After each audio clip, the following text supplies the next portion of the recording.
तो कुछ डिसऑर्डर्स मैं डिस्कस कर रहा था आपसे कि मैं आपको, और डिसऑर्डर्स इस बात से रिलेटेड है कि जैसा भी ब्लड में कॉम्पोजिशन रहेगा,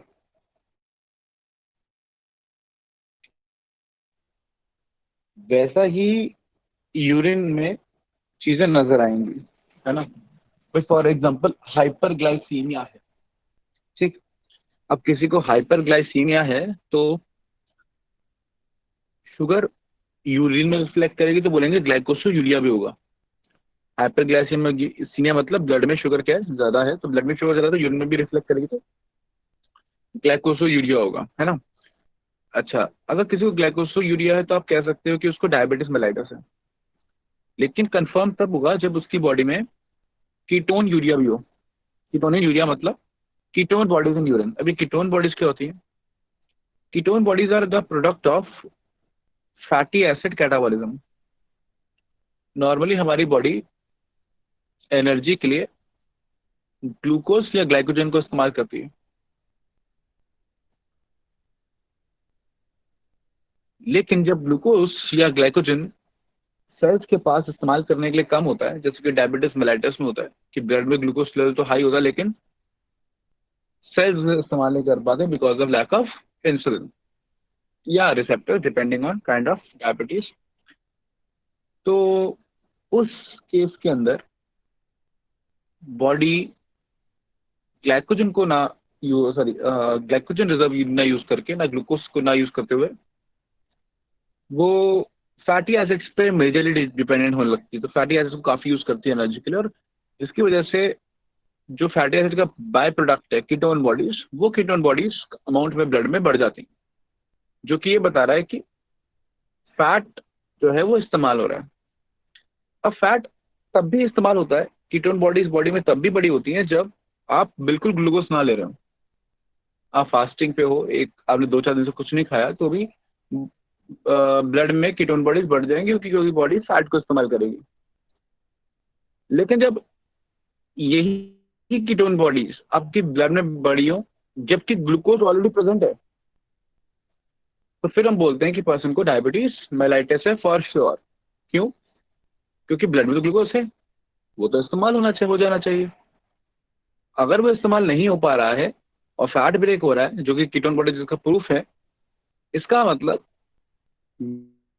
ग्लूकोज होते हुए भी इस्तेमाल नहीं हो पा रहा, और यही डिसऑर्डर डायबिटीज मेलाइटस है कि ब्लड में ग्लूकोज लेवल हाई होता है, पहला फर्स्ट। और दूसरा, वो इस्तेमाल नहीं हो पाता क्योंकि वो सेल्स के अंदर नहीं जा पाता because of lack of insulin. तो glycosuria accompanied with ketonuria is equal to confirmed diabetes mellitus. Glycosuria may be diabetes mellitus. Ketonuria may be diabetes mellitus, या a person is fasting, तो ketone bodies fasting में भी हो सकता है। अच्छा, एक दो चीजें और हैं, जैसे कि फॉर एग्जांपल एल्बुमिन एक प्रोटीन है जो जनरली यूरिन में नहीं होता, लेकिन अगर पाया जा रहा है तो इसका मतलब कि वो यूरिन में है। अब सवाल ये पैदा होता है कि एल्बुमिन जो प्रोटीन है वो यूरिन में जनरली क्यों नहीं होता, है ना। और इसलिए नहीं होता क्योंकि एल्बुमिन एक बड़ा प्रोटीन है, जैसे लार्ज प्रोटीन। और ये जो बड़े प्रोटीन्स होते हैं ना, ये छन नहीं पाते, ग्लोमेरुलर से बोमन्स कैप्सूल में नहीं आ पाते, वो छन नहीं पाते because the fenestrations are not that large in size that albumin could filter out from earth.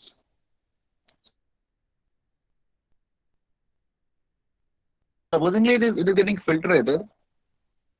Supposingly it is like in the urine, that simply means that it is getting filtrated, which from which we can infer that somewhere the fenestras of the glomerulus, the blood capillaries, have become larger.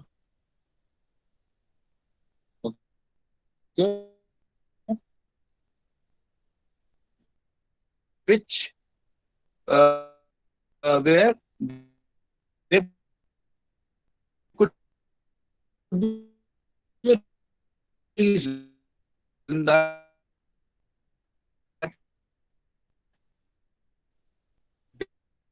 there has been an inflammation in the glomerulus. तो जब भी glomerulus का inflammation होगा तो ऐसा हो सकता है the fenestrals of the glomerulus have become more dilated, larger in size, or some capillaries have been degraded. So that is the reason the albumin has easily moved or filtrated or passed into the renal filtrate into the Bowman's capsule. And that's why it is being reflected in the urine. So if albumin is found in the urine, that can simply mean there is inflammation of glomerulus of nephron. And inflammation of nephron is nephritis. And specifically of the glomerulus can be considered as glomerulonephritis. Glomerulus ka inflammation, glomerulonephritis. And same is the case when we have hemoglobin urea, that is we find hemoglobin in urea. Again, hemoglobin is a protein, large protein found in urea, simply means there is glomerulonephritis. And if supposedly we find like RBCs and blood in urine, that may infer that there has been an infection in the urinary tract.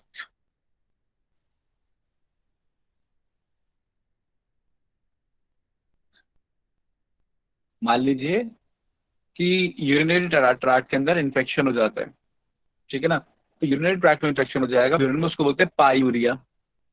तो blood मिला urine में हिमाटोयूरिया, या पस मिला urine में तो पाई PY urea. ये सारी चीजें क्या है, डिसऑर्डर्स हैं कहीं ना कहीं आपके बॉडी के, या यूरिन के एबनॉर्मेलिटीज हैं जो रिफ्लेक्ट कर रही हैं कि यस कहीं ना कहीं प्रॉब्लम्स हुई है। अच्छा, कभी कभी क्या होता है कि आपसे कुछ इस तरीके से क्वेश्चन पूछ लेगा कि एक आदमी ने खूब पानी पी रहा है, तो बताइए कि उसका यूरिन कैसा होगा। बड़ा ऐसी बात है कि अगर वो खूब पानी पिएगा तो पर यूनिट जो यूरिन आउटपुट है उसमें अमाउंट ऑफ सॉल्ट कम हो जाएगा। भाई आप मेरी बात समझने की कोशिश करना, अगर आप ये चीज़ दिमाग में रखोगे आप कभी भी प्रॉब्लम में नहीं आओगे। इस चीज़ को हमेशा दिमाग में रखना कि मान लो आपको बॉडी से 20 ग्राम नमक बाहर निकालना है, ठीक है। अब 20 ग्राम नमक बाहर निकालने के लिए अगर आप 100 ml पानी इस्तेमाल कर रहे हो, तो 100 ml पानी में 20 ग्राम नमक, अगर आप एक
बेटा सर से बात होगी, वो सर रिज्वाइन कर रहे हैं अभी।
सर। Hello sir. हाँ जी बेटा। सर तो लेफ्ट हो गए। हम मैंने कॉल करवा दिया बेटा उनसे, हर सर से बोल के। ठीक है अभी सर, वो थैंक यू रिज्वाइन सर। कर रहे हैं। कुछ नेट का इशू हुआ है तो उसी की वजह से नहीं आ पा रहे हैं। ठीक है sir, thank you sir.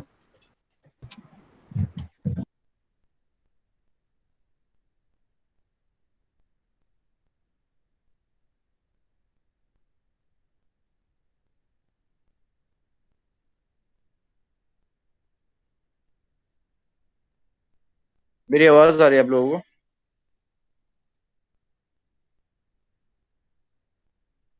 Yes sir.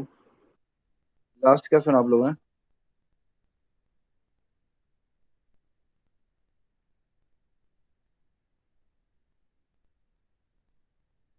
Sir haemoglobin urine में मिलता है, वही सब चीजें, बट क्लियर नहीं आई थी बॉस। आवाज क्लियर नहीं आ रही थी? Yes sir. तो मतलब क्या क्या कहाँ तक आवाज क्लियर आई थी वहां तक बता दो, फिर उसके आगे का दोबारा बता देता हूँ। सब ग्लोमेरुलो नेफ्राइटिस। ओके, ठीक है।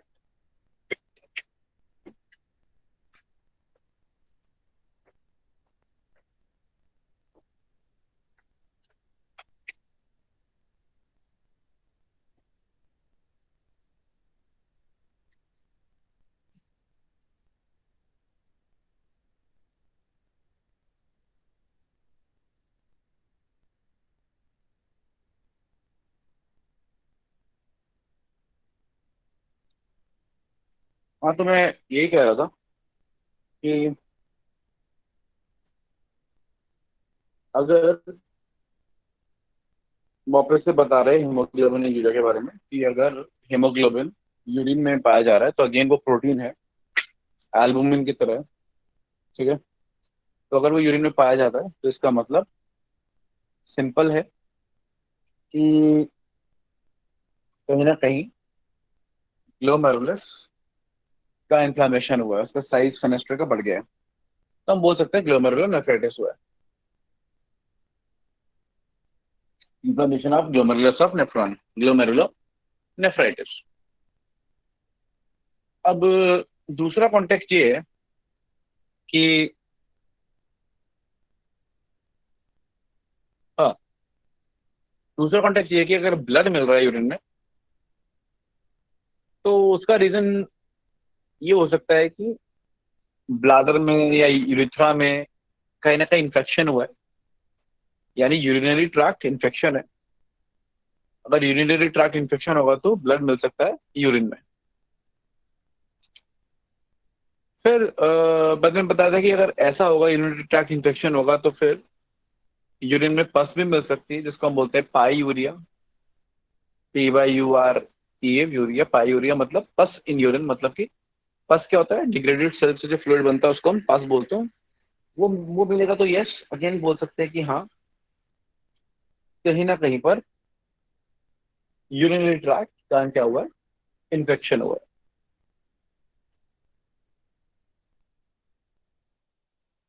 अब पॉइंट ये आता है कि अच्छा, एक दो पॉइंट्स और है, जैसे कि रीनल फेलियर, ठीक है। रीनल फेलियर में क्या है कि स्पेसिफिकली एक्यूट रीनल फेलियर में कि GFR कम हो रहा है, मतलब किडनी अपना काम करने में फेल हो गई है, टॉक्सिसिटी ब्लड में बढ़ रही है, उसको रीनल फेलियर बोलते हैं।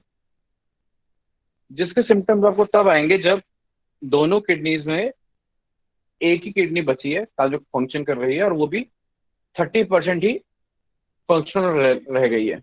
जब तक एक किडनी 20 से 30 या 30 से ज्यादा परसेंट फंक्शनल होती है, एक किडनी भी 30 से ज्यादा परसेंटेज फंक्शनल होती है, तो हमें कोई खास सिम्टम नहीं आते किडनी खराब होने के। क्यों? क्योंकि किडनी अकेली ही जो होती है, कैपेबल होती है बॉडी का सारा लोड संभालने में, ठीक है। तो दैट इज द रीजन। खैर, अगर हमें किडनी फेलियर हो जाता है, किडनी सही से काम नहीं कर रहा, तो फिर हमारे पास दो सॉल्यूशन रहते हैं। एक होता है डायलिसिस, जिसमें हम बॉडी के ब्लड को डायलिसिंग मशीन के अंदर डालकर वहां से प्यूरिफाई कराते हैं कि भाई उसमें घुमाया ब्लड को, और जो इम्प्योरिटीज थी वो डायलिसिंग फ्लूइड में ऐड हो गई, और जो प्योर ब्लड था वापस बॉडी में ऐड कर दिया, ठीक है। तो डायलिसिंग मशीन का इस्तेमाल करते हैं। और अगर ऐसा नहीं कर सकते, अगर ज़्यादा डैमेज हुआ है, तो फिर किडनी ट्रांसप्लांट का इस्तेमाल करते हैं। तो हमारे पास आखिरी ऑप्शन भी होता है किडनी ट्रांसप्लांट, ठीक है।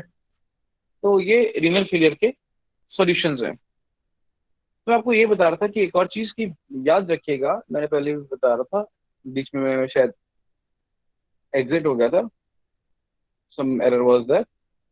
तो वही बता रहा था कि मैं कि कभी कभार कंसेप्चुअल क्वेश्चन आ जाते हैं कि किसी ने पानी ज़्यादा पिया, नमक ज़्यादा खाया, ये किया वो किया, तो यूरिन कैसा आएगा या कैसा होगा। तो दो तीन पॉइंट याद रखिएगा कि अगर ज्यादा पानी पिया जा रहा है तो बट ऐसी बात है कि जो सॉल्ट है, आयंस है, उनका पर यूनिट जो रिमूवल है वो कम हो जाएगा, तो यूरिन कैसा हो जाएगा, डायल्यूट हो जाएगा। और वही अगर पानी कम पिया जा रहा है तो वही आयंस उतने ही रिमूव होने हैं, तो पर यूनिट उनका कंसंट्रेशन ज्यादा हो जाएगा, तो यूरिन हाईली कंसंट्रेटेड हो जाएगा। और ये चीज आप कलर ऑफ द यूरिन को देख के बता सकते हैं। यूरिन अगर डार्क इन कलर है मतलब उसमें बाइल पिगमेंट्स ज्यादा है, इसका मतलब और भी चीजें ज्यादा होंगी, मतलब वो कंसंट्रेटेड भी है। और अगर यूरिन लाइटर इन कलर है, जैसे कि होता है जब आदमी खूब सारा पानी पीता है, काफी लाइटर इन कलर होता है, उसका रीजन होता है कि बाइल पिगमेंट्स पर यूनिट जो है आ रही है वो कम आ रही है, क्योंकि ज्यादा पानी है उतने ही पिगमेंट्स को रिमूव करने के लिए, तो पर यूनिट वो कम हो गया है। तो दैट इज द कॉन्सेप्ट। तो याद रखिएगा कि सॉल्ट ज्यादा हो जाएगा तो और पानी उतना ही पी रहे हैं ठीक है, तो कंसंट्रेटेड यूरिन आएगा। और अगर सॉल्ट कम ले रहे हैं और पानी ज़्यादा पी रहे हैं, या पानी ज़्यादा पी रहे हैं, खूब पी रहे हैं, तो काफ़ी डाइल्यूट यूरिन आएगा। ठीक।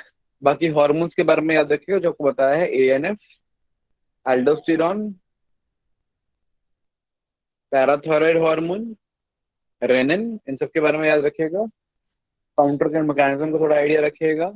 फॉर्मेशन ऑफ यूरिन जो बताया वो रखिएगा। किडनी का स्ट्रक्चर, इतना काफ़ी है। अगर आप इतना माइंड में रखते हैं तो you can solve any question coming from excretory system.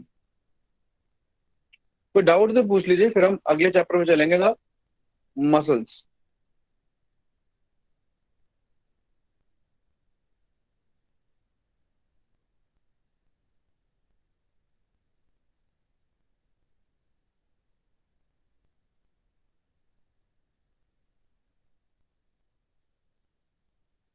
किसी को कोई डाउट?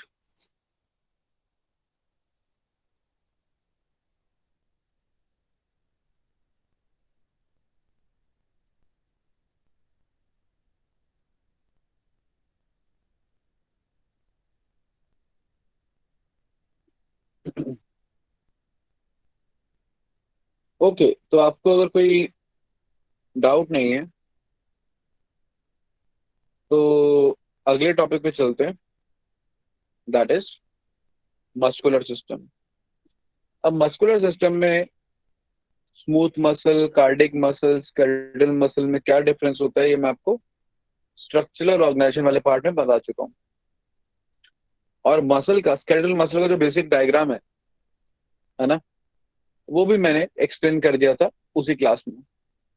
तो आज हम थोड़ा आगे से शुरू करेंगे, जहां बात होती है एक्टिन की, मायोसिन की, क्रॉस ब्रिज साइकिल की, end of course most important, neuromuscular junction की। तो आइए बात कर रहे हैं।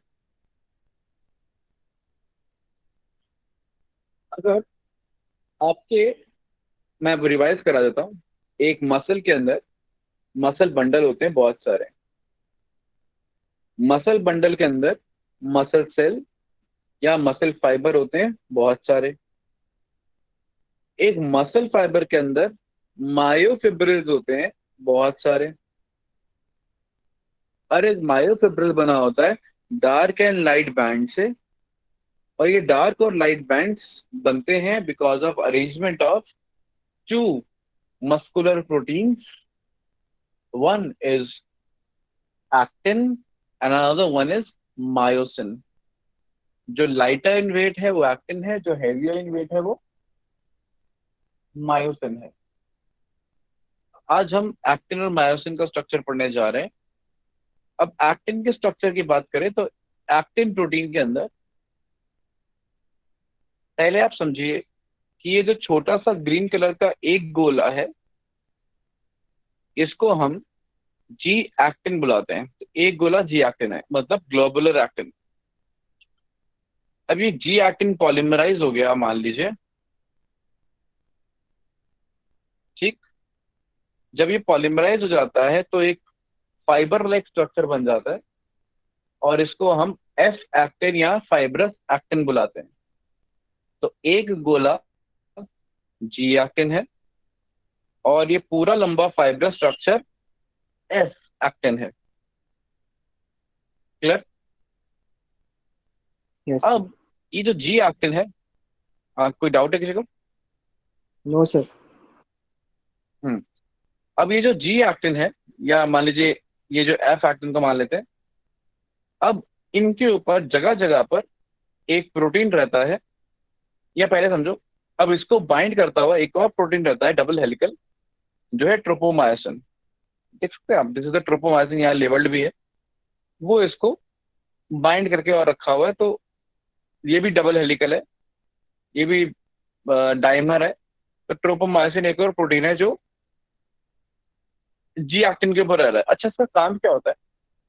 ट्रोपोमायोसिन एक्टिन से उस जगह बाइंडेड रहता है जहां पर मायोसिन को बाइंड होना होता है।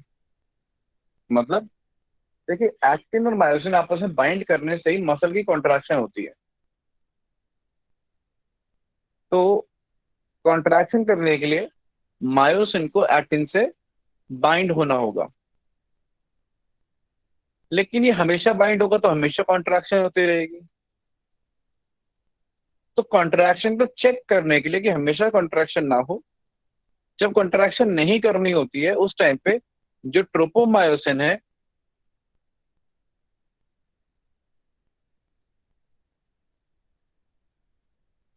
सर आप म्यूट हो गए।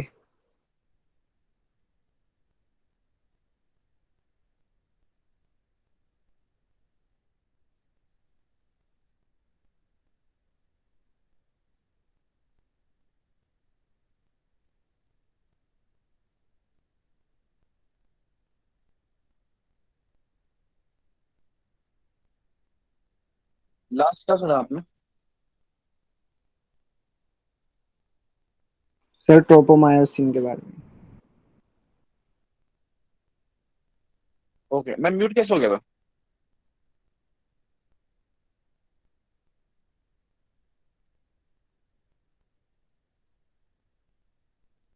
है, कोई बात नहीं, वो मैं रिकॉर्डिंग में चेक कर लूंगा। आगे बात करते हैं।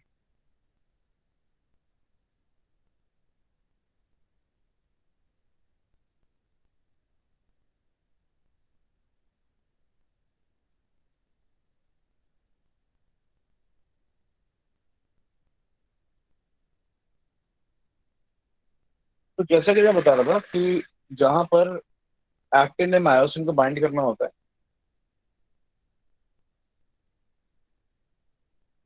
एक्टिन के उस पार्ट पे ट्रोपोमायोसिन बाइंडेड रहता है ताकि मायोसिन हमेशा बाइंड ना करे। मतलब जब भी कॉन्ट्रैक्शन नहीं करनी है तो उसको चेक करने के लिए जो ट्रोपोमायोसिन है वो बाइंड रहता है एक्टिन से at the myosin binding site, जहाँ जहाँ मायोसिन को बाइंड करना होता है।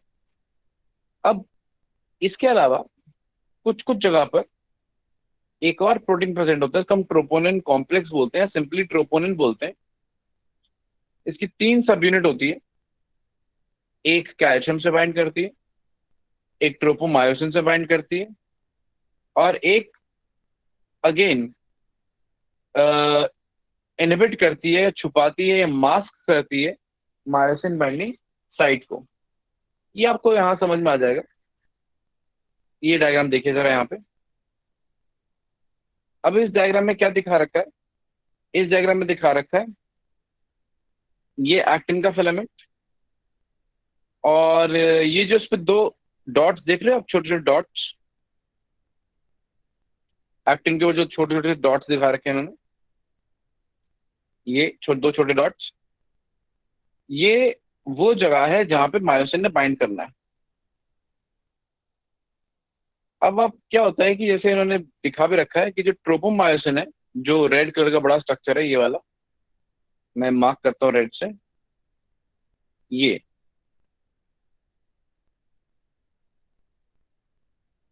दिस वन, ये जो रेड से मार्क किया मैंने डॉट डॉट डॉट, ये जो ट्रोपोमायोसिन है ये मायोसिन बाइंडिंग साइट से तो जुड़ा हुआ है, ठीक है।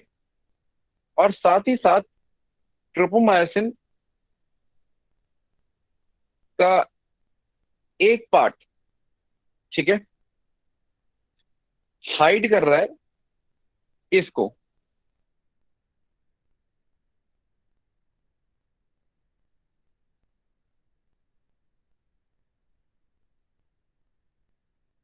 मायोसिन बाइंडिंग साइट को। तो देखिए कहने का मतलब ये साइड से ट्रोपोमायोसिन बाइंड करके उसे छुपा रहा है, और ट्रोपोमायोसिन से ट्रोपोनिन जुड़ा हुआ है, और ट्रोपोनिन का एक सब यूनिट जिसको हम इनहिबिटिंग सब यूनिट कह रहे हैं वो भी मास्क कर रहा है, वो भी छुपा रहा है मायोसिन बाइंडिंग साइट को। मतलब क्लियर पॉइंट। तो एक एक उसके उसको जगह नहीं दे रहा आपके बाइंड करने के लिए, वो ट्रोपोनिन है, मास्क कर रहा है, और एक जहां उसको बाइंड करना है मायोसिन को उसी जगह को छुपा रहा है वो ट्रोपोमायोसिन है। तो दोनों मिलकर एक तरीके से आप कह सकते हो मायोसिन को एक्टिन से बाइंड करने नहीं देते। इसके अलावा ट्रोपोनिन जैसे कि मैंने बताया इसमें तीन सब यूनिट्स होती हैं, बाकी दो सब यूनिट्स में एक है कैल्शियम बाइंडिंग जो कैल्शियम से बाइंड करेगी, और एक है ट्रोपोमायोसिन बाइंडिंग जो ट्रोपोमायोसिन से बाइंड कर रही होती है। मतलब तीनों यूनिट्स ट्रोपोमायोसिन से नहीं जुड़ी होती, सिर्फ एक ही यूनिट ट्रोपोमाइसिन से जुड़ी होती है, इसको बोलते हैं ट्रोपोमाइसिन बाइंडिंग। फिर एक होती है कैल्शियम बाइंडिंग और एक होती है इनहिबिटिंग।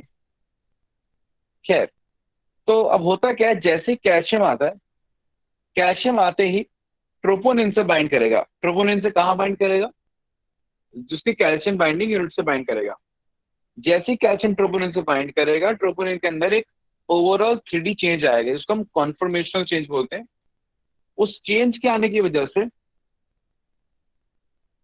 उसका स्ट्रक्चर बदलेगा। उसका स्ट्रक्चर बदलेगा तो बड़ा वैसी बात है, ट्रोपोमायोसिन उससे जुड़ा हुआ है, उसका भी स्ट्रक्चर बदलेगा। ट्रोपोमायोसिन का स्ट्रक्चर इस तरीके से बदलेगा फिर कि वो एक्सपोज हो जाएगी मायोसिन बाइंडिंग साइट, और मायोसिन अब एक्टिन से बाइंड कर सकता है। मतलब कैल्शियम ने आके ट्रोपोनिन का स्ट्रक्चर चेंज किया, ट्रोपोनिन ने ट्रोपोमायोसिन का स्ट्रक्चर चेंज किया। इधर ट्रोपोनिन का मास्किंग इफेक्ट हट गया, उधर ट्रोपोमायोसिन का बाइंडिंग इफेक्ट हट गया, दोनों पीछे हो गए, और मायोसिन बाइंडिंग साइट क्या हो गई? एक्सपोज हो गई, और मायोसिन बाइंड कर सकता है। मतलब अगर एक्टिन को मायोसिन से बाइंड करना है, अगर कॉन्ट्रैक्शन लाना है, तो आप अभी ध्यान रख लो कि एक मायोफिब्रिल के अंदर कैल्शियम का कंसेंट्रेशन हाई हो जाना चाहिए। मतलब calcium is required for contraction. ये क्लियर है? कोई डाउट? आगे बात करें। Yes sir. ओके, आगे मायोसिन के बारे में बात कर रहे हैं। अब जैसे कि एक्टिन के अंदर जी एक्टिन, ट्रोपोनिन, ये सब था, जो मायोसिन है, जैसे कि मैं आपको बताता हूँ, ये मायोसिन का एक फिलामेंट है। जो आपको ये आखिरी डायग्राम दिख रहा है छोटा सा, है ना, ये जो आखिरी नीचे वाला डायग्राम है, ये एक पूरा मायोसिन का स्ट्रक्चर है। इसमें बहुत सारे मतलब कि और मॉलिक्यूल्स होते हैं जिन्हें हम ट्रोपोमायोसिन बोलते हैं। मतलब कि monomer of myosin filaments, sorry, the monomer of the myosin filaments meromyosin. ठीक है ना, ट्रोपोमायोसिन तो एक्टिन में था ना, यहाँ होता है मीरोमायोसिन। तो बहुत सारे मीरोमायोसिन मिलकर मायोसिन का मॉलिक्यूल बनाते हैं।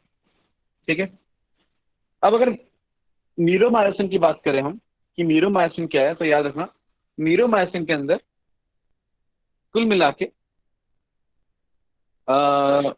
आप ऐसा कह सकते हैं, कुछ इस तरीके का स्ट्रक्चर है ऊपर की तरफ। इसमें दो पार्ट्स हैं, एक तो टेल वाला पार्ट है और एक हेड वाला पार्ट है।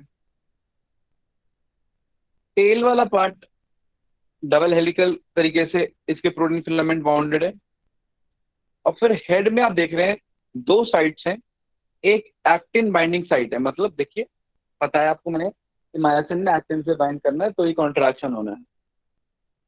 और अगर एक्टिन के पास मायोसिन की बाइंडिंग साइट है, तो मायोसिन के पास बट ऑब्वियसली एक्टिन की बाइंडिंग साइट होगी। तो मायोसिन के पास एक्टिन बाइंडिंग साइट, एक्टिन के पास मायोसिन बाइंडिंग साइट। तो ये मायोसिन है तो उसके पास एक्टिन बाइंडिंग साइट होगी। और बाइंडिंग के लिए एटीपी की एनर्जी का इस्तेमाल किया जाता है। And क्योंकि एटीपी की एनर्जी का इस्तेमाल किया जा रहा है बाइंडिंग के लिए, इसीलिए एटीपी के जुड़ने के लिए एक एटीपी बाइंडिंग साइट भी है। ठीक है, इन्होंने यहाँ पे मायोसिन एटीपी साइट बोला है, लेकिन ये थोड़ा गड़बड़ है। यहाँ पे एटीपीएस एंजाइम रहता है, वो अलग एंजाइम है, और जो साइट रहती है वो एटीपी बाइंडिंग साइट रहती है। तो एक एटीपी बाइंडिंग साइट रहती है और एक एक्टिन बाइंडिंग साइट रहती है। दो बाइंडिंग साइट है एक हेड के ऊपर। तो मतलब दो हेड है तो कुल मिला के चार, सॉरी, एक साइट है एक हेड के ऊपर, एक एक्टिन बाइंडिंग साइट एक हेड के ऊपर, दूसरे एक्टिन बाइंडिंग साइट दूसरे हेड के ऊपर, एक एटीपी साइट एक हेड के ऊपर, एक एटीपी साइट दूसरे हेड के ऊपर, दोनों हेड सिमिलर है। अब ध्यान समझिएगा कि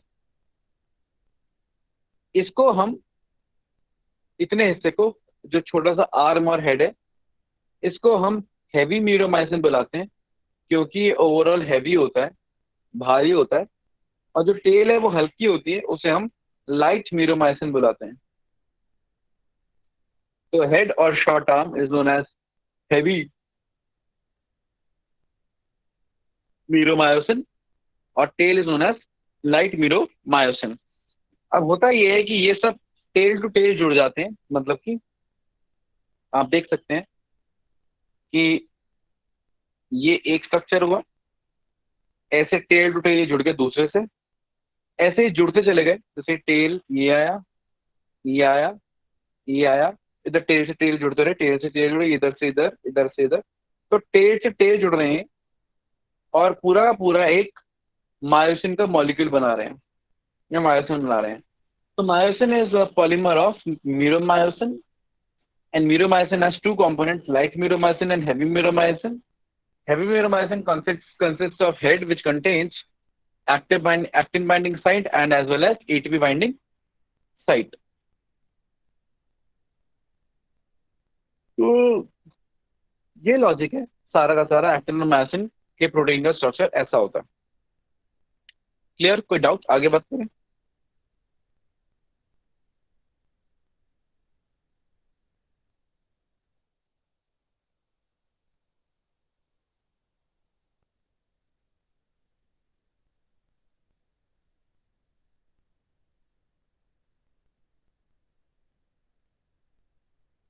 यहाँ तक कोई डाउट है किसी को? No sir. ओके, तो आगे बात करते हैं। ये है हमारा क्रॉस ब्रिज साइकिल जो हमने समझना है। बहुत ही सिंपल सा ये साइकिल होता है। आइए इसको समझते हैं। इनके स्टेप्स के हिसाब से नहीं जाएंगे, मैं आपको जिस ऑर्डर में पढ़ा रहा हूँ उस ऑर्डर में पढ़ना। अब स्टार्ट कहाँ से कर रहे हैं बेटा? स्टार्ट यहां से कर रहे हैं, अज्यूम करके चल रहे हैं कि एक्टिन मायोसिन से बाइंडेड है। ठीक, एक्टिन मायोसिन से बाइंडेड है और मायोसिन को थोड़ा सा आगे भी थोड़ा खिंचा हुआ है। मतलब कि क्या होता है कि आई जस्ट एक्सप्लेन यू, थोड़ा सा हल्का सा थोड़ा सा कॉन्सेप्ट है, थोड़ा समझिए इसको।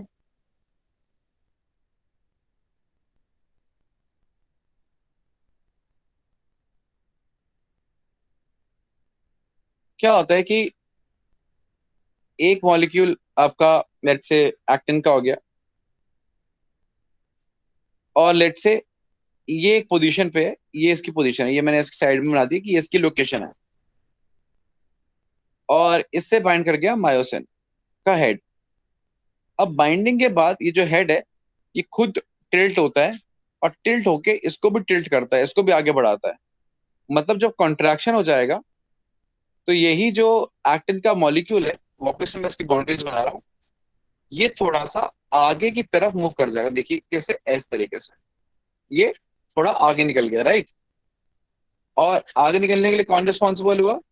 इसका हेड भी थोड़ा सा आगे टिल्ट हो गया, तो आगे ये टिल्ट हुआ, इसने आगे इसको मूव कर दिया। तो हेड बाइंड करने के बाद खुद आगे मुड़ता है और एक्टिन को भी आगे ले जाता है। ठीक है, इसको बोलते हैं स्लाइडिंग फिलामेंट। जो ये कह रहा है कि फिलामेंट स्लाइड करते हैं, और जो फिलामेंट स्लाइड कर रहे हैं वो कौन से फिलामेंट्स हैं? वो एक्टिन के फिलामेंट्स हैं जो स्लाइड करते हैं। क्लियर है पॉइंट? आ रही बात समझ में? ओके, अब आगे समझते हैं।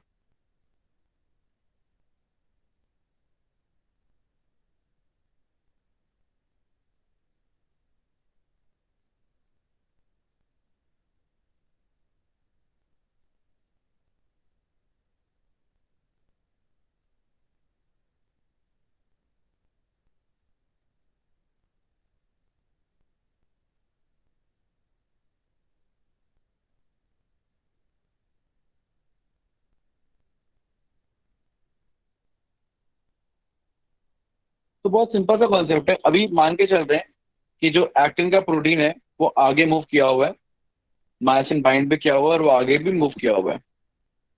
एक्टिन मायोसिन से बाइंडेड है और हेड आगे की तरफ मूव किया हुआ है, मतलब सारा काम हो चुका है। अब क्या होता है, अब एटीपी आता है। एटीपी आया। अब जैसे ही एटीपी आएगा, ध्यान से समझिएगा, एटीपी के आते ही, ठीक, एटीपी के आते ही जो एक्टिन मायोसिन का एसोसिएशन है वो टूट जाएगा। भाई एटीपी आएगा, मायोसिन के एटीपी बाइंडिंग साइट से बाइंड करेगा और इनका आपस का एसोसिएशन टूट जाएगा। मतलब binding to ATP dissociates actin from myosin. अब मायोसिन के पास एटीपी डिग्रेडिंग एंजाइम होता है जिससे वो एनर्जी डिराइव करता है। तो अगले स्टेप के अंदर, भाई ये तो हो गया, एटीपी बाइंड कर गया। अब अगले स्टेप के अंदर एटीपी को ब्रेक कर दिया जाएगा एडीपी और फास्फोरस इनऑर्गेनिक में, और उससे एनर्जी डिराइव की जाएगी और उस एनर्जी को यूज करके फिर से एक्टिन मायोसिन से बाइंड कर जाएगा। क्लियर है पॉइंट? आ रही बात समझ में? तो पहले एटीपी आया, उसने बाइंडिंग को तोड़वा दिया। उसके बाद एटीपी को ब्रेक किया, एनर्जी मिली, उस एनर्जी से वापस से बाइंडिंग हो गई। और ये बाइंडिंग प्रॉपर तब हो पाती है जब फास्फोरस इनऑर्गेनिक निकल जाता है और सिर्फ एडीपी बचता है। इसका मतलब एटीपी के बाइंडिंग से एसोसिएशन टूट जाता है, लेकिन एडीपी के बाइंडिंग से एसोसिएशन बन जाता है। एटीपी के बाइंडिंग से एसोसिएशन टूट जाता है और एडीपी के बाइंडिंग से एसोसिएशन बन जाता है। फिर कुछ देर बाद जब एडीपी भी मूव कर जाता है, बाहर निकल जाता है, तो ये जो हेड है ये आगे की तरफ मूव कर जाता है, स्लाइड कर जाता है, जिसकी वजह से एक्टिन भी स्लाइड कर जाता है। तो वापस हम इनिशियल पोजीशन पे आ गए। तो बस आपको क्या ध्यान रखना है कि जब एटीपी आएगा एसोसिएशन टूट जाएगा, एटीपी से एनर्जी मिलेगी, एसोसिएशन बन जाएगा, और जब एडीपी भी रिमूव हो जाएगा तो हेड आगे की तरफ क्या कर जाएगा, मूव कर जाएगा। मतलब जब हेड आगे की तरफ मूव किया हुआ है तब कुछ भी बाइंडेड नहीं है, जब वो एसोसिएशन हटा हुआ है तब एटीपी बाइंडेड है, और जब एसोसिएशन हुआ हुआ है लेकिन आगे की तरफ नहीं मूव किया हुआ तो एडीपी बाइंडेड है। इस पूरी साइकिल को हम क्रॉस ब्रिज साइकिल बुलाते हैं। क्लियर है पॉइंट? आ रही बात समझ में?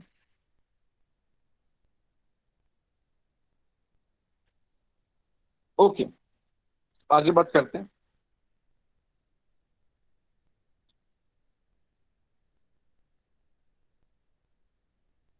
अब अगला जो कॉन्सेप्ट है, पिछले वाले कॉन्सेप्ट में कोई डाउट तो नहीं है ना? No sir. अब अगला जो कॉन्सेप्ट है वो भी बड़ा इंटरेस्टिंग है, वो है न्यूरो मस्कुलर जंक्शन का। ये थोड़ा सा आपको पहले हिंट दे देता हूँ।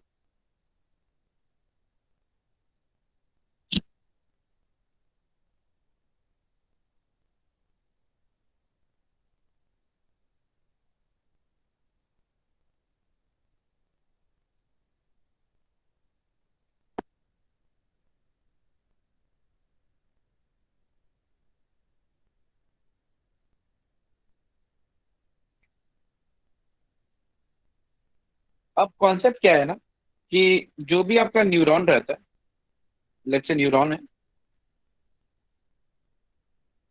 इस न्यूरॉन के साथ कोई ना कोई मसल सेल, एक मसल सेल के साथ कोई ना कोई न्यूरॉन क्या रहता है, एसोसिएटेड रहता है। और आपको पता है कि न्यूरॉन का जो एंड यहाँ पे सिनेप्टिक बल्ब है। तो हम क्या देख रहे हैं, हम इतने हिस्से को देख रहे हैं, और इतने हिस्से को अगर मैं बनाऊं तो बहुत सिंपल सा है कि एक तो ये बड़ा सा हमारा एक्सॉन बल्ब आ गया नजर हमें, और इधर हमें ये मसल का लेयर नजर आ गई। तो ग्रीन वाला मसल है, रेड वाला क्या है, न्यूरॉन है। तो न्यूरॉन और मसल की जंक्शन है यहाँ पर। तो इस जंक्शन को हम न्यूरोमस्कुलर जंक्शन भी बोल देते हैं। एंड क्योंकि ये न्यूरॉन एक मोटर न्यूरॉन होगा, क्योंकि मसल को इन्फॉर्मेशन पहुंचा रहा है कॉन्ट्रैक्ट करने के लिए, तो मोटर न्यूरॉन ही हुआ। तो इसको हम मोटर एंड प्लेट भी बोल देते हैं।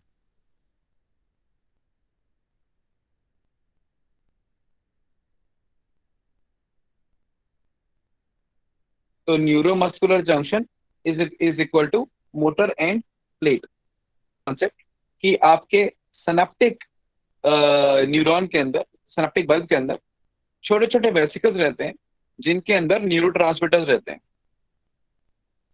छोटे छोटे वेसिकल्स जिनका अंदर क्या है, न्यूरो ट्रांसमीटर्स हैं। अब मैं आपको पूरा एक बार मिटा के समझाता हूँ, सिंपल सा कॉन्सेप्ट। कि लेट्स एज्यूम करते हैं कि ये आपका बड़ा सा एक्सॉन बल्ब है और यहाँ पर मसल की मेम्ब्रेन है और अंदर सिनेप्टिक वेसिकल है, और इस सिनेप्टिक वेसिकल के अंदर भरा हुआ न्यूरो ट्रांसमीटर है। और let's say neuro transmitter acetyl choline है। मैं पहले मोटी मोटी बात बताता हूँ, होता कुछ नहीं है।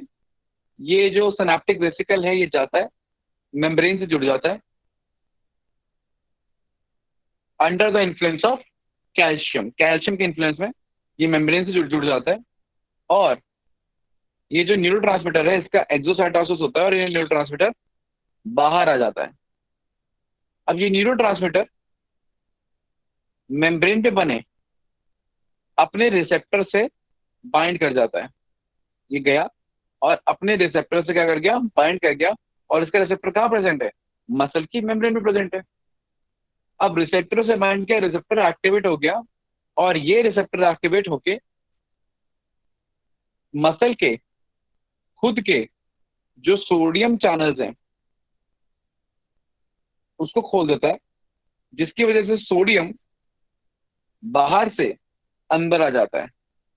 तो कौन अंदर आ जाता है, सोडियम अंदर आ जाता है। और सोडियम एक पॉजिटिव चार्ज है जो कि इसकी मेम्ब्रेन को, जिसका पोटेंशियल -70 मिलीवोल्ट रहता है विद रिस्पेक्ट टू आउटसाइड, मतलब अंदर नेगेटिव रहता है विद रिस्पेक्ट टू आउटसाइड, उस माइनस चार्ज को टुवर्ड्स पॉजिटिव लेके जाता है, जिसको हम कहते हैं डीपोलराइजेशन ऑफ मसल सेल या एक्टिवेशन ऑफ मसल सेल, ठीक है, या generation of action potential in the muscle cell. तो मसल सेल एक्टिवेट हो जाता है, स्टिमुलेट हो जाता है, एक्साइट हो जाता है, आप बोल सकते हैं। और मसल सेल एक्साइट होने की वजह से जो सार्कोप्लाज्मिक रेटिकुलम है,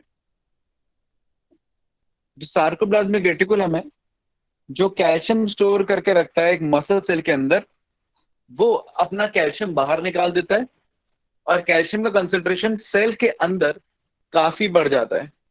और कैल्शियम का कंसंट्रेशन सेल के अंदर बढ़ते ही ये कैल्शियम किससे बाइंड करेगा, ये ट्रोपोनिन से बाइंड करेगा, और बाइंड करके ट्रोपोनिन से उसका मास्किंग इफेक्ट जो मायोसिन को बाइंड नहीं होने दे रहा था वो हटा देगा, जैसे कि मैंने पहले बताया था ट्रोपोनिन के स्ट्रक्चर में या एक्टिन के स्ट्रक्चर में। और कैल्शियम के बाइंड करते जैसे कि मैंने बताया था इस वाले डायग्राम में कि कैल्शियम के बाइंड करते ही मायोसिन बाइंडिंग साइट एक्सपोज रहेगी और मायोसिन एक्टिन से क्या कर जाएगा, बाइंड कर जाएगा। Of course under the influence of ATP, मतलब ये तामझाम हो जाएगा ये वाला, under the influence of ATP. तो सिंपल सा कॉन्सेप्ट है, कुछ भी नहीं है कि सिर्फ न्यूरोट्रांसमीटर रिलीज हो रहा है सिनेप्टिक वेसिकल से, और वो न्यूरोट्रांसमीटर मेम्ब्रेन से बाइंड करके उसके सोडियम चैनल को खोल के उसको एक्साइट कर रहा है, और एक्साइटेशन की वजह से मसल क्या कर रहा है, कॉन्ट्रैक्ट कर रहा है, क्योंकि एक्साइटेशन में कैल्शियम कंसंट्रेशन इंक्रीज हो रहा है। तो यही सारा कॉन्सेप्ट है और कुछ भी नहीं है। और स्टेप बाय स्टेप बता देता हूँ। सबसे पहले ब्रेन से इम्पल्स आई, उसने न्यूरॉन को बोला कि एक्साइट हो जाओ, न्यूरॉन एक्साइट हुआ। न्यूरॉन एक्साइट होने की वजह से न्यूरॉन की खुद की मेम्ब्रेन पे कैल्शियम के चैनल्स होते हैं वो खुल जाते हैं, बाहर कैल्शियम ज्यादा होता है, न्यूरॉन के अंदर आ जाता है कैल्शियम। ये कैल्शियम सिनेप्टिक वेसिकल से बाइंड करता है और उसको कहता है तू बाहर जा और अपना न्यूरोट्रांसमीटर रिलीज कर दे। तो सिनाप्टिकल वेसिकल बाहर जाके अपना न्यूरो ट्रांसमीटर क्या कर देता है, रिलीज कर देता है। वो न्यूरो ट्रांसमीटर रिलीज होके मसल से बाइंड करता है और मसल को एक्साइट कर देता है बाय ओपनिंग सोडियम चैनल, और मसल एक्साइट होके कैल्शियम कंसंट्रेशन मसल का बढ़ जाता है और मसल इजीली क्या कर जाती है, कॉन्ट्रैक्ट कर जाती है। तो इतना ही है न्यूरो मस्कुलर जंक्शन में। किसी वजह से अगर एसिटाइल कोलिन के रिसेप्टर्स इनएक्टिवेट हो जाए या प्रॉपरली काम ना करें तो फिर मसल प्रॉपरली कॉन्ट्रैक्ट नहीं होगी, फ्रेजाइल हो जाएगी, मतलब कि लूजन अप हो जाएगी। क्लियर है point?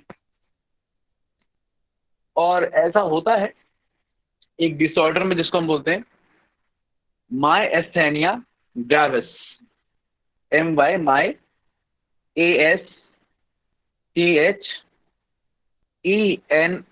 Myasthenia gravis, GRAVIS। Myasthenia gravis के अंदर क्या होता है, it is an autoimmune disorder.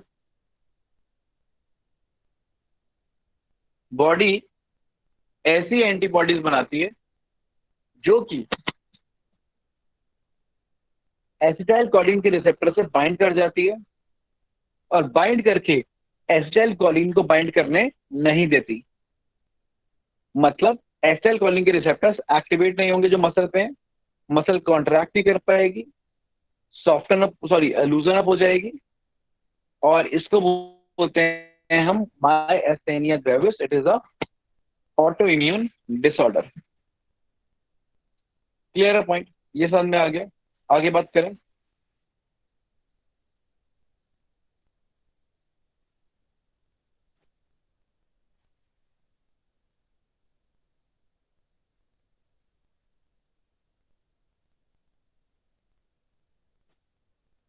किसी को कोई डाउट?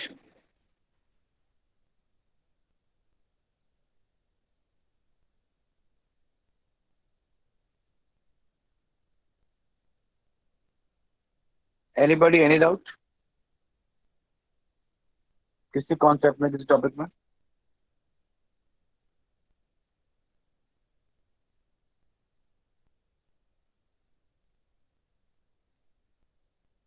मेरी आवाज आ रही है आप लोगों को? Yes sir. ओके। तो आप लोग जरा 2 से 3 मिनट वेट कीजिए।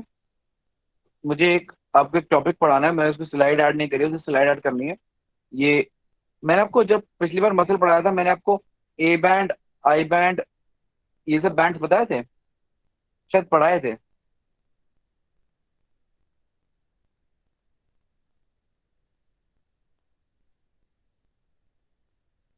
सर स्ट्रक्चरल वाले चैप्टर में? हाँ। नो सर, नहीं बताए थे। चलिए कोई बात नहीं, मेरे ख्याल से मुझे याद ज़्यादा याद आ रहा है, मैं थोड़ा बताया था एम लाइन। चलो कोई बात नहीं, मैं आपको वो पॉइंट दोबारा बताना चाह रहा हूँ, वो मैं ऐड करता हूँ स्लाइड। तो 2-3 मिनट रुकेगा, I just be back with you. मैं वो स्लाइड ऐड कर देता हूँ, ठीक है? फिर आपको वो A band, I band, M band, M line, वेम लाइन बताता हूँ, और कब क्या इंक्रीज कर रहा है वो भी बताता हूँ, और कब डिक्रीज करेगा।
ओके, तो मेरी आवाज आ रही है?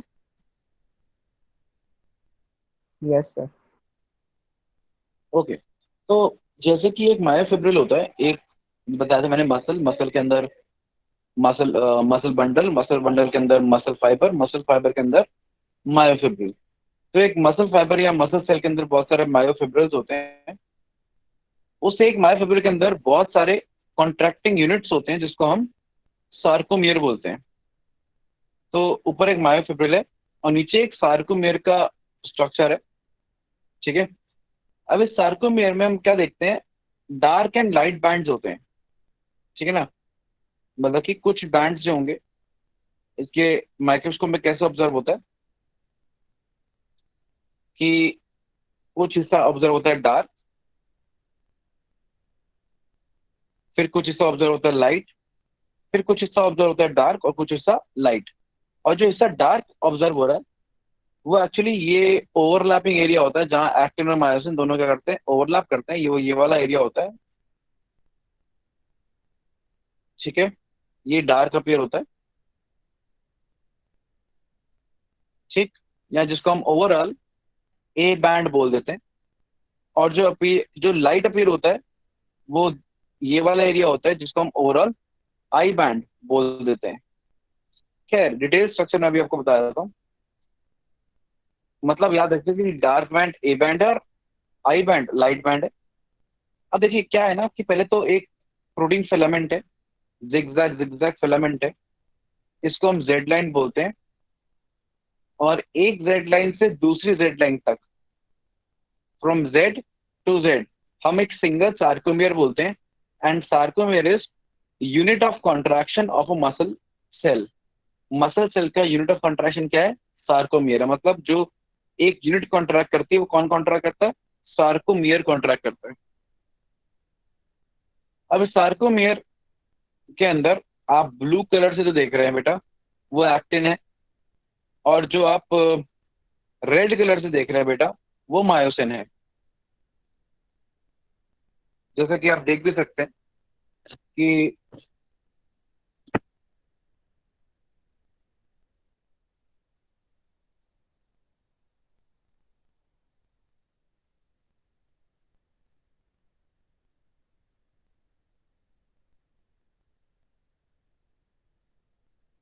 ओके, जैसा आप देख भी सकते हैं कि ये जो मायोसिन है उसके हेड्स हैं अपने, और ये हेड एक्टिन से क्या करते हैं? बाइंड करते हैं।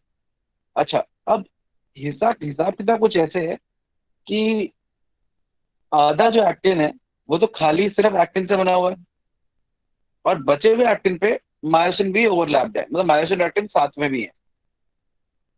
अब जो खाली हिस्सा एक्टिन का है बेटा उतने हिस्से को हम आई बैंड बोल देते हैं।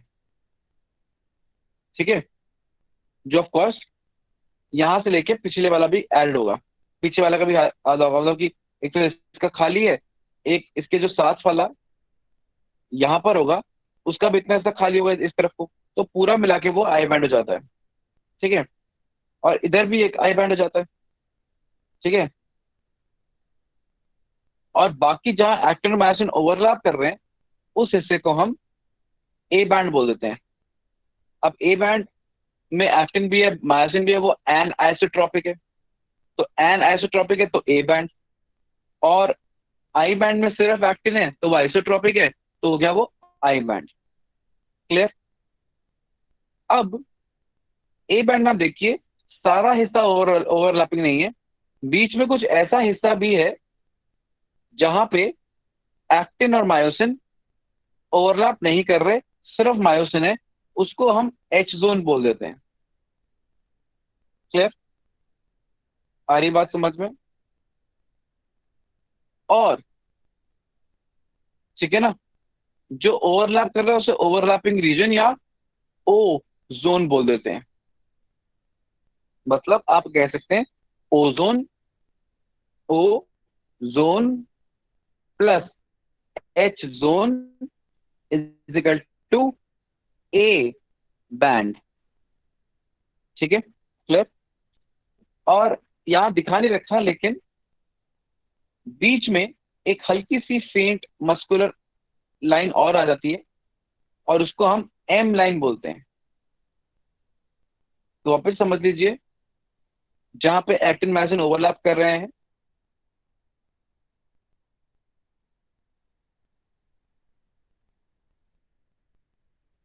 ठीक है, बीच वाला हिस्सा उसे हमने ए बैंड बोल दिया, और बोल दिया जहां सिर्फ एक्टिन है उसे हमने आई बैंड बोल दिया, ठीक है, और बीच में एक फेंट लाइन उसको हमने एम लाइन बोल दिया।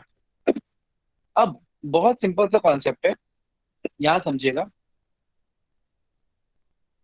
कि लेट से कि ये एक एक्टिन है, ये एक एक्टिन है, और ये बीच में मायोसिन है, लेट्स अज्यूम इट। और मैं एक लाइन बना देता हूँ कि यहाँ जो जिसकी बाउंड्री बता रही है कि ये बाउंड्री यहाँ से लेकर यहाँ तक है, ठीक है, और ये जेड लाइन समझ लो, है ना। अब जब कॉन्ट्रैक्शन होता है तो मैंने बोला कि फिलामेंट स्लाइड करते हैं। वापस से सुन समझते हैं। मैंने बताया कि ये एक एक्टिन है, ये एक एक्टिन है, और थोड़ा बड़ा बना देते हैं इसको, चलो, ये एक एक्टिन है, ये एक एक्टिन है, और बीच में जो है वो मायोसिन है। ये किसी का माइक ऑन है, माइक ऑफ कर लीजिए।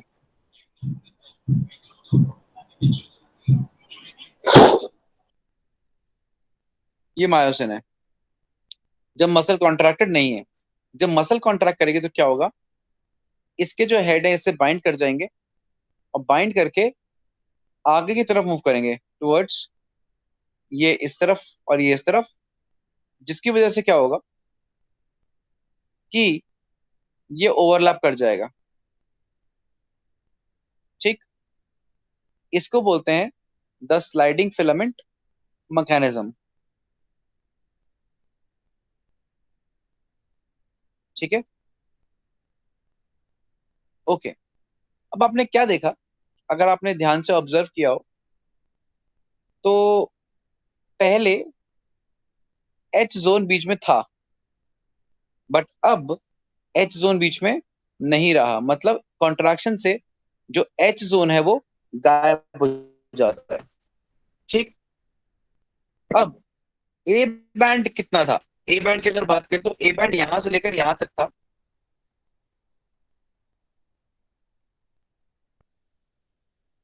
ए बैंड जो था वो उतना ही था जितना मायोसिन की लेंथ है। तो मुझे एक बात बताओ, कॉन्ट्रैक्शन के बाद क्या मायोसिन की लेंथ में कोई चेंज आएगा?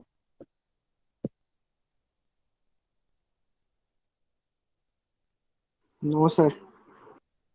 हाँ, क्योंकि मायोसिन की लेंथ में कोई चेंज नहीं आएगा, तो क्या ए बैंड की लेंथ में कोई चेंज आएगा? नहीं आएगा। क्लियर पॉइंट, ए बैंड की लेंथ में कोई चेंज नहीं आएगा।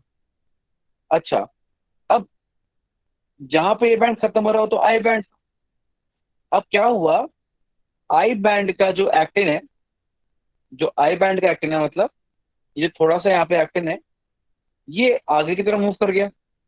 मतलब ये वाला एक्टिन अब किसका हिस्सा बन गया? ए बैंड का हिस्सा बन गया, ठीक है। ओवरऑल ओवरलैपिंग ज्यादा हो गई, जिसकी वजह से पीछे बचा जो एक्टिन है वो थोड़ा कम रह गया, जिसकी वजह से ये जो आई बैंड था जो पहले बहुत बड़ा था, अब ये छोटा हो गया। क्योंकि actin is forming the I band, और एक्टिन थोड़ा आगे मूव कर जाता है, तो जितना वो अंदर जाता है बाहर फ्री रीजन उतना कम हो जाता है, और इसलिए जब कॉन्ट्रैक्शन होती है आई बैंड साइज में छोटा हो जाता है। क्लियर है पॉइंट?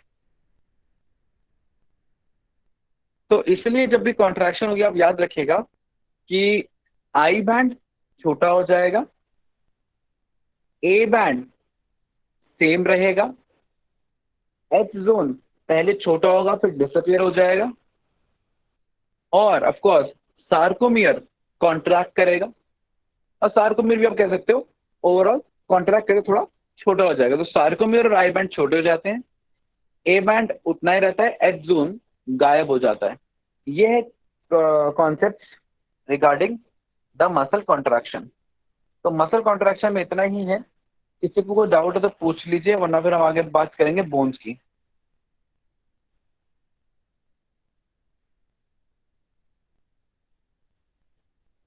किसी को मसल्स वाले पार्ट में कोई डाउट?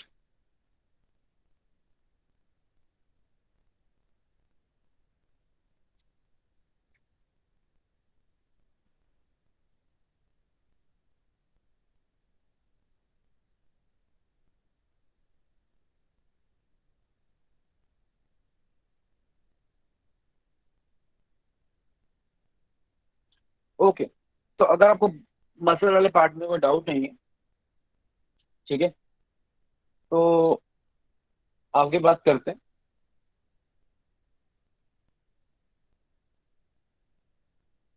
एंडोस्केलेटन की बात करते हैं।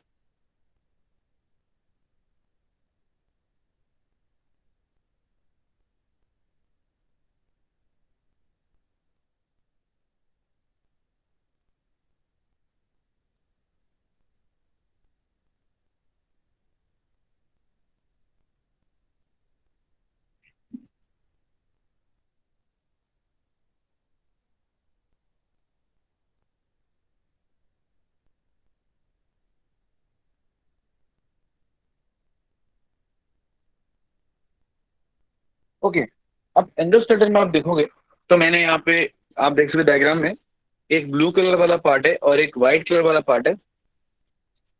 तो जो ब्लू कलर वाला पार्ट है उसमें आपके शोल्डर गर्डल आ रहा है, हाथ की बोन्स आ रही हैं, फोर लिम्स आ रहे हैं, पेल्विक गर्डल आ रहा है, पैर की बोन्स आ रही है, हाइंड लिम्स आ रहे हैं। इसको हम बोलते हैं axial skeleton, sorry appendicular skeleton. और जो अपेंडिकुलर स्केलेटन है, जो ब्लू वाला है, इसके अंदर 126 बोन्स होती हैं। और बचा हुआ जो व्हाइट वाला पार्ट है, जिसके अंदर स्कल आता है, वर्टिब्रल कॉलम आता है, स्कल आता है, वर्टिब्रल कॉलम आता है और रिबकेज आता है, ये एक्सिस पे प्रेजेंट है। इसको हम एक्सियल स्केलेटन बोलते हैं। और इसके अंदर 80 बोन्स रहती हैं। तो इन टोटल 206 बोन्स रहती हैं हमारे बॉडी के अंदर। अब इसको थोड़ा आगे कंटिन्यू करके पढ़ते हैं। पहले स्कल के ऊपर चलते हैं, एक्सियल स्केलेटन की बात करते हैं, फिर आगे कंटिन्यू करेंगे।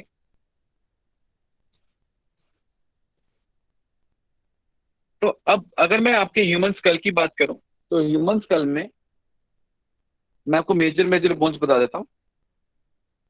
सबसे पहले आप ये बोन देखिए जो आगे की तरफ है, this is the frontal bone. ये एक ही होती है, दिस इज वन। ये पूरे आगे की तरफ एक ही रहती है, वन फ्रंटल। फिर ये जो दूसरी बोन है, ये पैराइटल बोन है, ठीक है, पैराइटल बोन।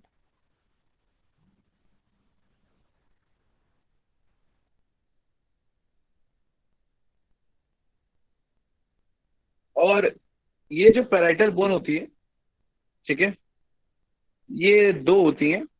एक लेफ्ट साइड है, एक राइट साइड है, ठीक है। मतलब जैसे ये एक तरफ दिख रही है, वैसे ही इसके अपोजिट साइड भी ये प्रेजेंट है। तो पैराइटल बोन दो होती हैं। फिर ये जो साइड में है कान के पास, ये टेम्पोरल बोन है। और टेम्पोरल बोन भी कितनी होती हैं? दो होती हैं, एक एक कान के पास, एक दूसरे कान के पास। और फाइनली एक बोन है नीचे की तरफ, जिसे आप ऑसिपिटल बोन बोलते हो, ठीक है। और ये ऑसिपिटल बोन जो है, ये भी एक रहती है। तो ध्यान रखना, ये आपके पीछे की तरफ है, बैकग्राउंड पे। तो इन टोटल अभी आप बात करेंगे तो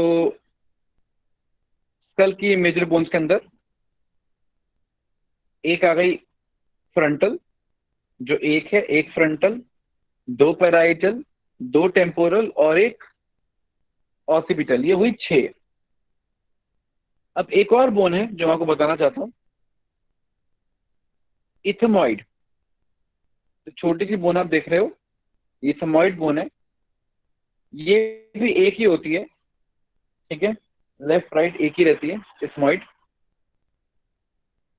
और एक और बोन है स्फेनॉइड।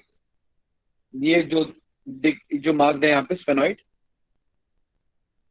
स्फेनॉइड की इंपॉर्टेंस क्या है कि स्फेनॉइड वो बोन है, मैंने येलो से मार्क करिए, स्फेनॉइड वो बोन है कि जो बाकी सभी बोन से जुड़ी हुई है। जैसे कि आप देख रहे हो, ये इससे भी जुड़ी है, इससे भी जुड़ी है, इससे भी जुड़ी है, टेम्पोरल, पैराइटल और फ्रंटल सबसे जुड़ती है, तो जुड़ी है। तो ये जो बोन रहती है ये तीनों को सपोर्ट करती है, और ये अंदर ही अंदर कनेक्टेड रहती है अदर पार्ट से। मतलब ये एक ही बोन है, आपको ऐसा लगेगा कि ये टेम्पोरल की जैसे दो हैं, एक राइट में एक लेफ्ट में, ऐसा नहीं है। ये अंदर से कनेक्टेड है, ये एक ही बोन का हिस्सा कुछ इस तरीके से रहता है, जैसे सिंगल बोन आपको एक तरफ ये वाला हिस्सा नजर आ रहा है और दूसरी तरफ ये वाला हिस्सा नजर आएगा। तो ये अंदर से कनेक्टेड है, ये स्फेनॉइड है। अब मैं इन बोन्स की बात क्यों कर रहा हूं, ये जितनी बोन्स मैंने आपको अभी बताई, ये स्कल की क्रेनियल बोन्स हैं। मतलब स्कल के अंदर दो तरीके की बोन्स रहेंगी, एक्चुअली तीन तरीके की, लेकिन हम दो मेजर तरीके की बात करेंगे। एक जो स्कल बनाएंगी, सॉरी, एक जो क्रेनियम यानी ब्रेन बॉक्स बनाएंगी, और एक जो फेस वाला पार्ट बनाएंगी।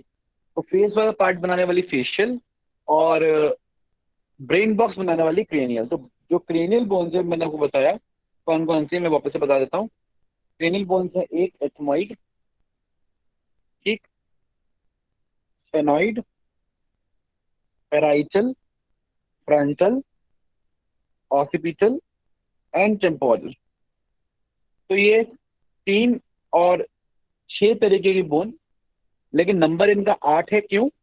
क्योंकि पैराइटल और टेम्पोरल दो दो होती हैं। तो ये 8 क्रेनियल बोन्स आपको याद होनी चाहिए। ये 8 क्रेनियल बोन्स हैं, ये आपका स्कल बना रही हैं, सॉरी ये आपका क्रेनियम बना रही हैं। अब बाकी जो मेजर फेशियल बोन्स हैं उनके बारे में बात करते हैं। अब फेशियल बोन्स में जो मेजर मेजर बोन्स है, पहले तो आपका जॉ है, जो लोअर जॉ है उसे मैंडिबल बोलते हैं। ये एक ही होता है, अभी आपको लग रहा होगा कि दो है, लेकिन होता है एक ही। ये एक ऐसा ही है, अगेन ये इस तरीके से ऐसे गया हुआ है, तो ऐसे कनेक्टेड है, आधा इधर आधा उधर है, एक ही जॉ है आपका लोअर जॉ। और ये इकलौता ऐसा जॉ है जो मूवेबल है। फिर ऊपर मैक्सिला है, द अपर जॉ, और जो अपर जॉ होता है वो दो होते हैं। मतलब आपका ये आया मैक्सिला, या आया मैक्सिला, दो मैक्सिला आए, और नीचे आ गया एक मैंडिबल, ऐसे रहता है। तो ब्लू वाले दो मैक्सिला हो गए और एक मैंडिबल हो गया। ये मेन आपके जॉ की बोन्स है। तो जॉ में 3 बोन्स है, दो मैक्सिल और एक मैंडिबल। इसके अलावा आपके फेशियल में और कौन सी बोन्स आती हैं? एक आई की बोन आती है जिसे हम लैक्राइमल बोलते हैं, ठीक है। फिर इसके अलावा चीक बोन आती है जिसे हम जाइगोमैटिक बोलते हैं। तो चीक बोन, जाइगोमैटिक, ये चीक बोन है, ठीक है। और एक नोज को सपोर्ट करती हुई नेजल बोन। देखो, नेजल बोन भी पेयर्ड है,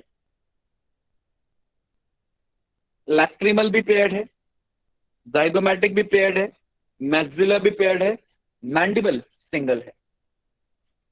अच्छा, ये तो वो बोन्स हुई जो कि नजर आ रही है, फेशियल बोन्स। और कुछ फेशियल बोन्स होती है जो विजिबल नहीं है डायग्राम में, जिनके नाम इंपॉर्टेंट भी नहीं है क्योंकि वो विजिबल नहीं है, नाम उतने जरूरी भी नहीं है, मैं आपको बता देता हूँ वैसे। एक होती है इंफीरियर कॉनकेव, वो भी पेयर्ड होती है। फिर एक होती है वॉमर, जो सिंगल होती है। और फिर एक होती है पैलेटीन, जो अगेन पेयर्ड होती है। तो 3 बोन्स और हैं जो दिखाई नहीं दे रही हैं।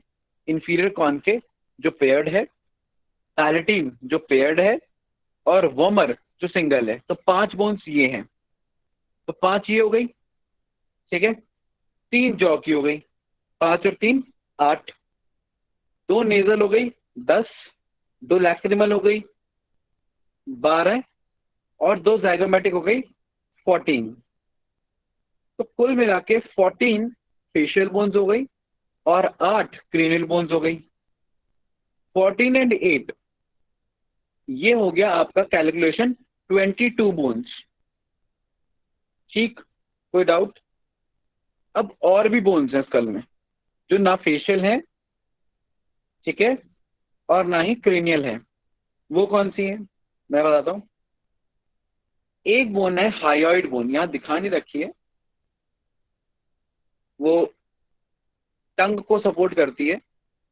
इस तरीके से यू शेप्ड बोन रहती है एक हायोइड बोन, जो आपको पता है कि जैसे कोई अगर चोक कर किसी का गला दबा के मारा जाए या किसी का गला घोटा जाए रस्सी से, तो हाइड बोन क्रैक कर जाती है, जो बताती है कि कहीं ना कहीं गला दबा के मारा गया। तो ये जो हाइड बोन है जो टंग को सपोर्ट कर रही है, ये भी स्कल का ही हिस्सा है, लेकिन ना तो ये फेशियल ना ही ये क्रेनियल है। और भी बोन्स हैं जो कि ना फेशियल ना क्रेनियल है, ये आप जानते हो। आपके ईयर ऑसिकल्स,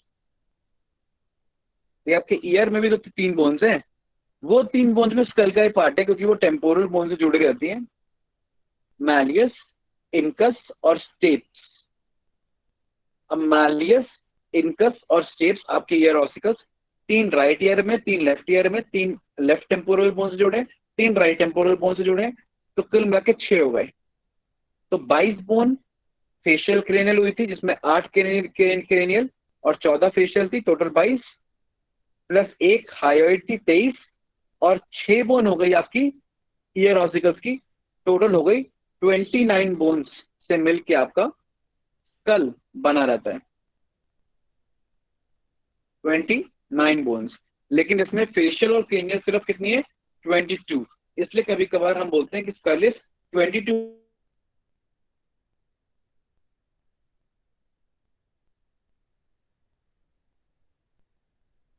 प्लस 7। क्लियर है पॉइंट? आ रही है बात समझ में? ये नंबर ऑफ बोन्स याद रखिएगा, क्योंकि मैं आपको बताऊंगा। ये क्लियर है? कोई डाउट अभी तक यहाँ तक के पार्ट में? ओके, अब नेक्स्ट टॉपिक पढ़ते हैं, वो है आपका वर्टिब्रल कॉलम। अब वर्टिब्रल कॉलम के अंदर इंडिविजुअल वर्टिब्रे होते हैं, ठीक है। मान लीजिए एक वर्टिब्रे है, ये दूसरा वर्टिब्रे है, और 2 वर्टिब्रे के बीच में कार्टिलेजिनस फ्लैप होता है, जिसको हम इंटरवर्टिब्रल डिस्क बोलते हैं। अच्छा एक मिनट, इससे पहले 1-2 पॉइंट्स यहाँ पर इंपॉर्टेंट है, पहले मैं यहाँ पे आपको डिस्कस कर लूँ, ठीक है। 1-2 चीज और इंपॉर्टेंट है, ऑसिपिटल बोन से, ठीक है, यहाँ दिखा रखा है स्टाइलाइड और मेस्टाइड प्रोसेस। एक ये स्ट्रक्चर ऑसिपिटल बोन से ही निकला हुआ है, और इसको हम बोलते हैं ऑसिपिटल कॉन्डाइल, ऑसिपिटल कॉन्डाइल। और ये ऑसिपिटल कॉन्डाइल 2 होते हैं, ये ऑसिपिटल बोन का एक्सटेंशन समझ लीजिए इनको। इनका क्या इंपॉर्टेंस है, इनका ये इंपॉर्टेंट, ऑसिपिटल कॉन्डाइल का ये इंपॉर्टेंस है कि इससे आगे जाकर आपका वर्टिब्रल कॉलम आके जुड़ता है। वर्टिब्रल कॉलम का कौन सा वो वर्टिब्रे, फर्स्ट वर्टिब्रे, जिसका नाम है एटलस। तो आप बोल सकते हो कि जो एटलस है, जो पहला वर्टिब्रे है, जो पहला सर्विकल वर्टिब्रे है, वो ऑसिपिटल बोन के ऑसिपिटल कॉन्डाइल से जुड़ेगा, जो कि 2 होंगे, इसलिए हमारा स्कल डाई कॉन्डाइलिक स्कल भी कहलाता है। क्लियर? आ रही बात समझ में? और ध्यान दीजिएगा, यहाँ पर एक छोटी सी ओपनिंग भी है स्कल में, ये ओपनिंग है स्कल के अंदर, और ये ओपनिंग किसके लिए है, ये मेडुला ऑब्लोंगाटा के नीचे जाने के लिए ओपनिंग है। और इस ओपनिंग को हम फोरामन, फोरामन ओपनिंग के लिए वर्ड यूज होता है, और बड़ा फोरामन है तो फोरामन मैग्नम बोलते हैं। ये स्कल का सबसे बड़ा फोरामन है, तो फोरामन मैग्नम, जहां से जो ये है स्पाइनल कॉर्ड है वो नीचे की तरफ जाएगा। क्लियर? तो फोरामन मैग्नम है, और मैंने क्या बताया, ऑसिपिटल बोन का कॉन्डाइल लाइक स्ट्रक्चर है, ऑसिपिटल कॉन्डाइल। ऑसिपिटल कॉन्डाइल जब वर्टिब्रल कॉलम से जुड़ता है, तो जो जॉइंट बनता है उसे हम कॉन्डोलॉइड जॉइंट बोलते हैं। उसे क्या बुलाते हैं? उसे हम बुलाते हैं कॉन्डोलॉइड जॉइंट, कॉन्डिलॉइड जॉइंट। और ये कॉन्डोलॉइड जॉइंट आपको आपकी गर्दन को ऊपर और नीचे और साइड में मूव करने में हेल्प करता है। मतलब ऊपर, नीचे और साइडों में जब आप गर्दन को मूव करते हो, लेफ्ट और राइट साइड में, उसमें जो जॉइंट हेल्प कर रहा है वो कॉन्डोलॉइड जॉइंट है, जो वर्टिब्रे और आपके ऑसिपिटल बोन के बीच में बना है। यानी स्कल और वर्टिब्रे का जो जॉइंट है वो कॉन्डोलॉइड जॉइंट है, बाई एक्सियल जॉइंट है, 2 एक्सेस में उसका मूवमेंट होता है, ऊपर नीचे और दाएं बाएं, sideways and up down movement. Clear? ये मैं आपको अभी जॉइंट्स के बारे में बता रहा हूँ, बाद में मैं आपको जॉइंट सारे रिवाइज करूंगा, आप मुझे बताएंगे कौन सा कहाँ पर है। और it is a freely movable joint, क्योंकि जिस जॉइंट में मूवमेंट फ्रीली नजर आता है उसे हम फ्रीली मूवेबल बोलते हैं, या साइनोवियल जॉइंट भी बोलते हैं। तो स्पॉन्डिलोइड जॉइंट एक साइनोवियल या फ्रीली मूवेबल जॉइंट है, और दो एक्सिस में इसका क्या है, मूवमेंट है। जॉइंट से मुझे याद आया, जॉइंट्स तो आपके स्कल की बोन्स में भी है, जिगजैग जिगजैग जिगजैग। जैसे किसी को टांके लगे हों, चोट लगने के बाद, चोट लगने के बाद जब टांके लगते हैं तो उसे हम सूचर बोलते हैं। तो उसी के नाम पे इन जॉइंट्स का नाम भी है द सूचर्स। जैसे आप देख रहे होंगे, यहाँ पे लिखा हुआ है कोरोनल सूचर, है ना, लेमडॉइडल सूचर या लेमडॉइड सूचर।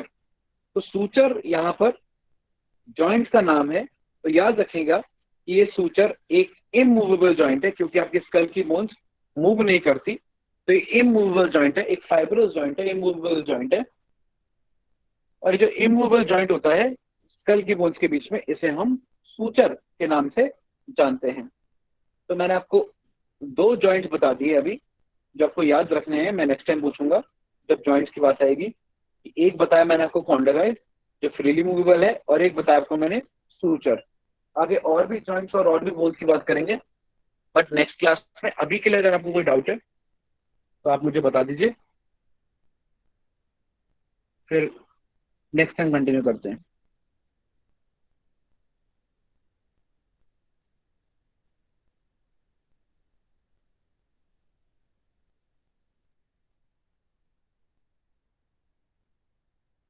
किसी का कोई डाउट?